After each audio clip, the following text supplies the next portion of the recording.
Actually, in The Infiltrator, where Bob Mazur is an undercover cop with the customs, and he has to infiltrate the Medellin cartel, it was that aspect of it was actually very familiar, because that's what I do for a living. I take on other characters. So my objective really was I needed to get to know Bob Mazur, the man who puts on the mask, and why, and how does he reconcile the man who is in constant danger with being found out to be a fraud, be a person he's not who he says he is. If I'm found out to be a fraud, and they say, you're not very good, I just kind of go, oh, sorry, and I go away. If I mess up, I just do the scene over again. But the consequences for Bob Mazur was the operation could be totally blown and 2.5 years of work down the drain. And that's on the good side. The bad side is he could be killed. He could easily have been killed if they found out, and they wouldn't have stopped with just him.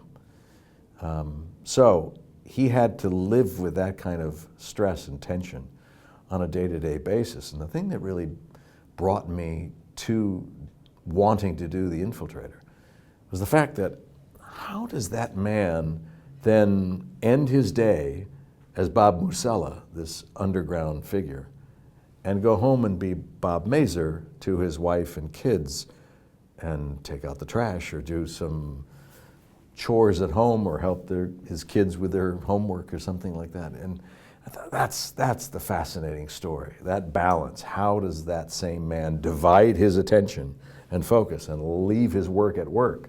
It's hard for me to do sometimes, but for him, living under that constant pressure, it's almost insurmountable. I wanted to find out from Bob Mazur how he responded to that. And he's a faithful guy. And so what we wanted to show was the potential of something happening, the potential of these two noble people coming together.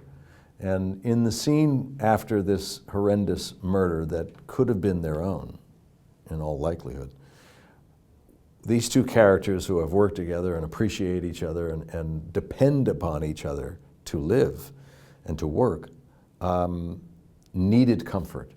And I thought it was a very humanistic expression to have them come together in a hug, not as a sexual thing, but as a need for tactile closeness and comfort, to assure each other that you were going to be okay, to be able to exhale. Now, once that happens, they're in each other's arms. And the proximity of a cheek to cheek and smelling each other's breath and the affinity they had for each other, they could have made a mistake and could have crossed a line. But what I love about this movie is that they both realized and pulled away just enough to realize, we're not going to do that. We're not those people. But I'm glad you're with me and I'm glad you're in my life. When you first read a script or a play, you're more objective to it. You don't really know the story yet. So you read it as you would any person seeing a movie or seeing a play. I usually try to do it in one sitting. I don't want to delay it and read it over the course of 3 or 4 or 5 days. I want to sit down and I want to read it so that I get the full impact of it. Then you start imagining that, you know, and part of the actor's job is to use your imagination, your past experiences. And when you find yourself starting to daydream in character, like, oh, how would that play? Oh, it would be interesting if he'd, and you involuntarily are starting to go that way, it's usually a good sign that you're onto a good story, because that story has stayed with you and it resonates.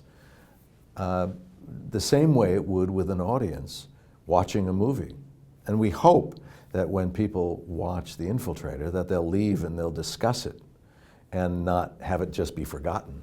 Those are the movies that really make a mark on your life, and those, you really think back or even debate the movie's merits with someone else, which is fair.